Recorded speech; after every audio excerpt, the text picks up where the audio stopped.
আরো কিছু বক্তব্য আমি আপনাদেরকে কাদিয়ানির বক্তব্য পড়ে শোনাই। কাদিয়ানির বক্তব্য পড়ে শোনাই এজন্য যাতে আপনারা মানে আমাদের সারা দুনিয়ার মুসলমান কাদিয়ানিদেরকে কাফের বলে। কেন কাফের বলে এটা আপনারা বুঝতে পারবেন। দেখেন, এটা হলো রুহানি খাজাইন 18 নম্বর খণ্ডে 230 নম্বর পৃষ্ঠা। 230 নম্বর পৃষ্ঠার রিসালার নাম হলো দাফিউল বালা। এই দাফিউল বালাতে একবার আমাদের দেশে যেমন কয়েক বছর আগে করোনা হয়েছিল, তো একবার এরকম কাদিয়ানের মহামারী দেখা দিয়েছে। সে বলছে खुदा ताला बहरहाल जब तक के ताउन दुनिया में रहे कि 70 बरस तक रहे कादियान को उस खौफनाक तबाही से महफूज रखेगा, क्योंकि ये उसके रसूल का तख्तगाह है और ये तमाम उम्मतों के लिए निशान है। अर्थात 70 বছরে যদি তাউন থাকে কাদিয়ানের কিছু হবে না। কেন? क्योंकि ये उसके रसूल का तख्तगाह है। কাদিয়ানে আল্লাহর রাসূল বসবাস করেন। আচ্ছা, আপনারা বলেন পাঞ্জাবের গুরুদাসপুরের কাদিয়ান, মক্কায় রাসূলুল্লাহ সাল্লাল্লাহু আলাইহি ওয়াসাল্লাম জন্মগ্রহণ করেছেন, মদিনায় তিনি ইন্তেকাল করেছেন। আর আমাদের নবী করিম সাল্লাল্লাহু আলাইহি ওয়াসাল্লামের পরে পাঞ্জাবের গুরুদাসপুরের কাদিয়ানে আল্লাহ কোন রাসূল পাঠিয়েছেন? রাসূল বললেন আল্লাহ কোন নবী পাঠিয়েছেন? এবার বলেন আমাদের নবী করিম সাল্লাল্লাহু আলাইহি ওয়াসাল্লামের পরে যে গোলাম আহমদ নিজেকে রাসূল দাবি করেছে, সে মুসলমান না কাফের? রাসূল বললেন সে মুসলমান না কাফের? এবং এর চেয়ে আরো জঘন্য কথা দেখেন, এই পৃষ্ঠায় এই কথা বলেছে, এর পরের পৃষ্ঠায় সে বলছে যে শুনেন, फिर यही समझा जाएगा कि सच्चा खुदा वही खुदा है।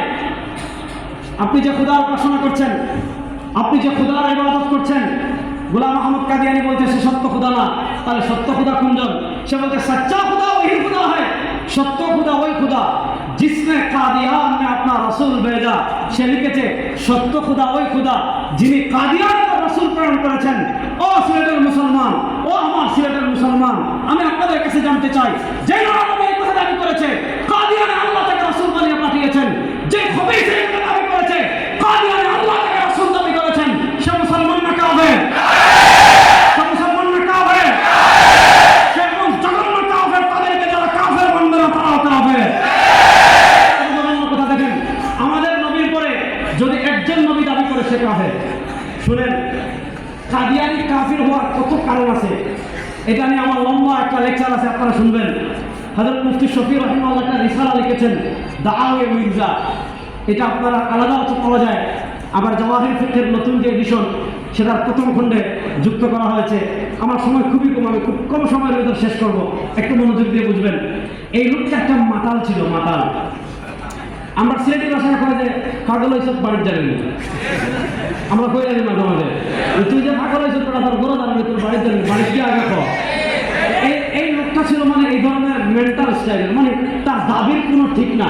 এক এক সময় এক এক দাবি করেছে। তার দাবি দেখেন, সে নিজেকে শুধু যে মুহাম্মদ ইসলাম দাবি করেছে ব্যাপারটা এমন না। দেখেন, তার একটা দাবি আমি আপনাদেরকে দেখাই। এই দাবিটা বুঝে আমি সামনে, এই দাবিটা বলে আমি সামনে আগাবো। মানে এই দাবিকে, মানে সে কতটা উন্মাদ এবং মানে মেন্টাল পাগল, এটা বোঝার জন্য এই দাবিটাই যথেষ্ট। দেখেন, এটা হলো রুহানি খাজাইন, এটা হলো রুহানি খাজাইনের 22 নম্বর খণ্ড। রুহানি খাজাইনের 22 নম্বর খণ্ডের 521 নম্বর পৃষ্ঠা। রুহানি খাজাইনের 22 নম্বর খণ্ডে শেষ করে দিচ্ছি, 1 মিনিট, 521 নম্বর পৃষ্ঠা। আমাকে বলা হয়েছে 15 পর্যন্ত, আমি 5 মিনিট আগে শেষ করে দিচ্ছি, যার সমস্যা নেই, আমি নিজের মানুষের সমস্যা নেই। আচ্ছা, দেখেন, যেখানে একজন রাসূল দাবি করলে কাফের হয়, সেখানে দেখেন 521 নম্বর পৃষ্ঠা রিসালার নাম তাতিম্মা হাকিকাতুল ওয়াহি, সেখানে লিখেছে যে जैसा कि बराहीन अहमदिया में खुदा ने फरमाया है, बराहीन अहमदिया अल्लाह বলেছেন मैं आदम हो, কাদিয়ানি বলছে আমি হলাম আদম, मैं नूह हो, আমি হলাম নূহ, मैं इब्राहिम हो, আমি হলাম ইব্রাহিম, मैं इसहाक हो, আমি হলাম इसहाक, मैं याकूब हो, আমি হলাম याकूब, मैं इस्माइल हो, আমি হলাম इस्माइल, मैं मूसा हो, আমি হলাম मूसा, मैं दाऊद हो, আমি হলাম দাউদ, मैं ईसा इब्न मरियम हो, আমি হলাম ঈসা, मैं মুহাম্মদ সাল্লাল্লাহু আলাইহি ওয়াসাল্লাম हो, আমি হলাম মুহাম্মদ। আচ্ছা, এখন এত নবী যদি সে হয়ে যায় তাহলে বাকি নবীরা যাবেন কোথায়? আচ্ছা বলেন, যেই লোক নিজেকে এতজন নবী দাবি করেছে সে মুসলমান না কাফের? সে মুসলমান না কাফের? শুনুন, বাংলাদেশে কাদিয়ানিরা থাকবে, আমরা কখনো বলি না কাদিয়ানিদেরকে বাংলাদেশ থেকে বের করবেন। ভালো করে বুঝেন, বাংলাদেশে তো হিন্দুরা আছে, বৌদ্ধরা আছে, খ্রিস্টানরা আছে, নাস্তিকরা আছে, সবাই আছে। কাদিয়ানীদের বিরুদ্ধে তো কথা বলেন কেন? আমরা সব জায়গায় বলি হিন্দু তো হিন্দু পরিচয় থাকে, বৌদ্ধ তো